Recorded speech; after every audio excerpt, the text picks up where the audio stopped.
देखिए आदरणीय श्रोतागण, जैसा कि हमने संकल्प लिया था कि आयुर्वेद के विषय में विलक्षण जानकारी की वो वीडियो साझा करते रहेंगे, आपके साथ विचार साझा करते रहेंगे वीडियो के माध्यम से।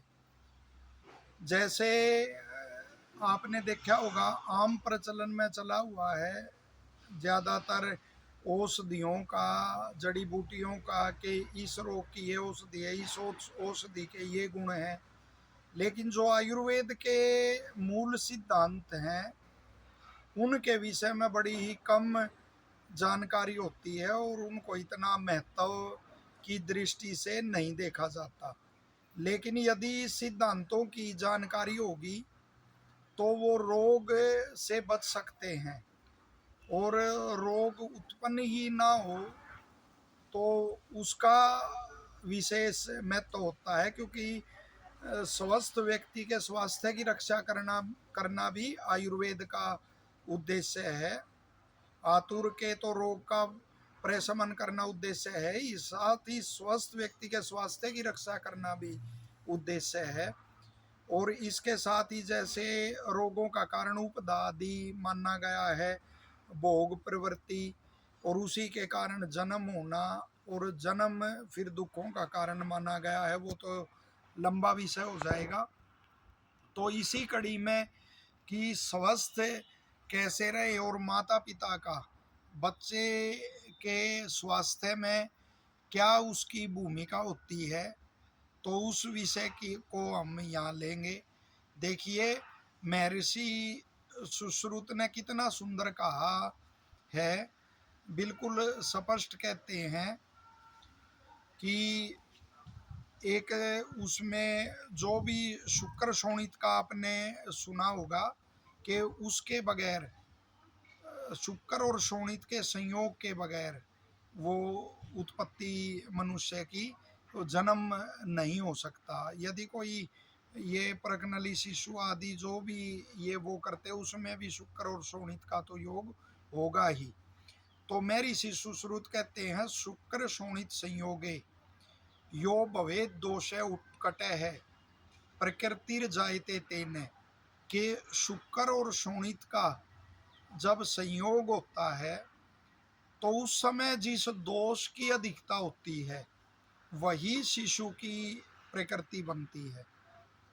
तो कितना सुंदर लिखा है।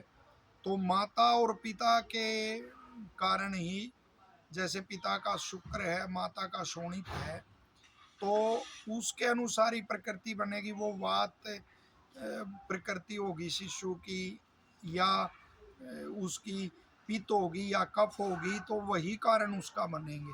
साथ ही उसमें देश काल ये भी भूमिका निभाते हैं, किस कुल में जन्म हुआ, ये भी कोई ऐसा वीर कुल है और वो किस देश में जन्म हुआ, किस ऋतु में जन्म हुआ, किस काल में जन्म हुआ। जन्म का तात्पर्य यहाँ गर्भ धारण से रूस से ले रहे हैं कि वो कब वहाँ उसका गर्भाधान हुआ है।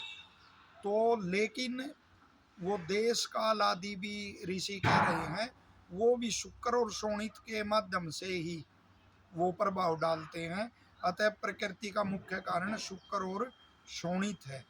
तो वात प्रकृति किसी की बन गई, उसके आधार पर तो वात प्रकृति को हीन माना गया है, वो आतुर रोगी ज्यादा रहते हैं। पित्त को मध्य माना गया है, कफ को उत्तम माना गया है, और सम प्रकृति को सर्वश्रेष्ठ माना गया है। लेकिन वो बड़ी दुर्लभ होती है, क्योंकि देश काल और वो सारा खान पान आदि का वो व्यवहार रखना बड़े कम ही माता पिता ऐसे कर पाते हैं, और कुछ पूर्व जन्म के संस्कार भी फिर मिलते हैं, तो वो बड़ी कम देखने को मिलती है। और जो दो दोषों की प्रकृति होती है उसे भी निंद माना गया है। क्या वात पित्त है, या वात कफ है, या पित्त कफ है। तो देखिए माता पिता कैसे कारण है बच्चे के स्वास्थ्य के, और उत्तम प्रजा के निर्माण के लिए ये जानकारी कितनी महत्वपूर्ण है, उत्तम स्वस्थ समाज के निर्माण के लिए। इसीलिए ऋषि दयानंद जी ने देखो, आप दूसरे समोल्लास में स्पष्ट लिखते हैं कि गर्भाधान से पूर्व भी माता पिता वो दूध घृत इनका भी उल्लेख करते हैं। दूध घृत का तो मैं ऋषि सुश्रुत चरक सभी उल्लेख करते हैं कि माता पिता को दूध घृत मिष्ट कोई मिठाइयाँ आदि उत्तम जो होती हैं और अन्न जैसे गेहूँ दाल आदि चावल इनका वो करना चाहिए सेवन।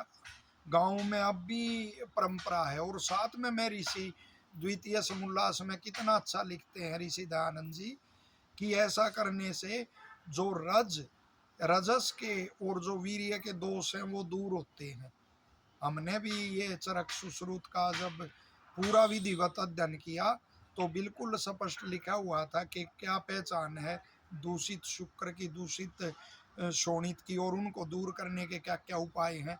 तो गांव में अब भी प्रथा चली हुई है कि विवाह से पहले वो बच्चे को, लड़के को, युवा को जिसका विवाह है वो और लड़की का वो बान देते हैं, उसमें उसको पौष्टिक भोजन खिलाते हैं।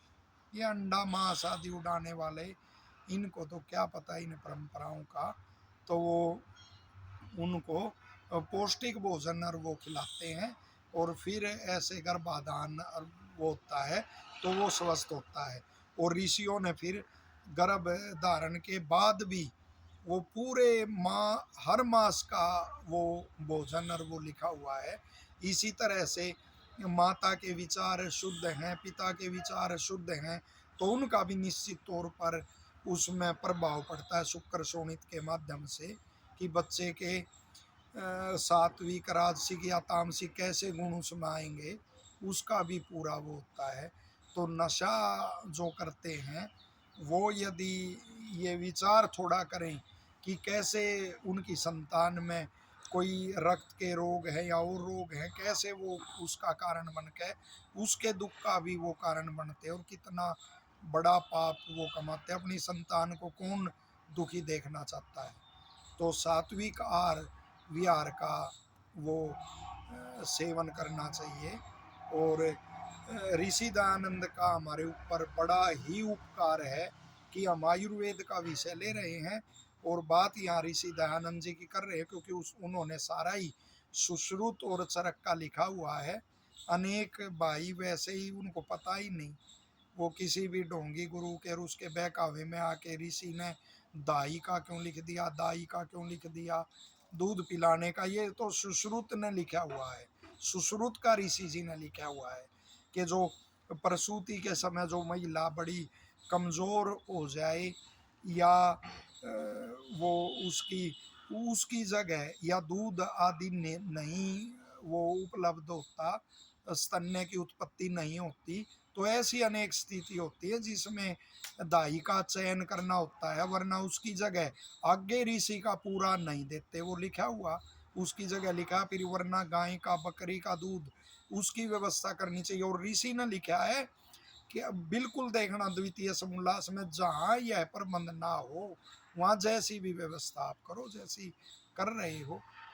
तो वो ये आयुर्वेद की इनको ना जानकर ऋषि पे ऐसे वो लगाना कि देखो माता पिता को संपर्क करने की भी मुद्रा वो ऋषि ने लिखी। अरे मूर्खो, वो सुश्रुत को पढ़ के आप देखो कि जो गलत मुद्रा में ऐसे संपर्क करते हैं गर्भाधान के लिए, वो विकृत मानसिकता वाली उनकी वो नाई स्त्री पुरुष उनसे भी भिन्न एक उसमें उत्पत्ति उनकी होती है। मैं ऋषि सुश्रुत ने लिखा हुआ है इसके कारण, और अनेक विकारों वाली संतान उत्पन्न होती है। तो ऋषि के उपकार के लिए बार बार मैं ऋषि को कोटि कोटि हम नमन करते हैं। धन्यवाद।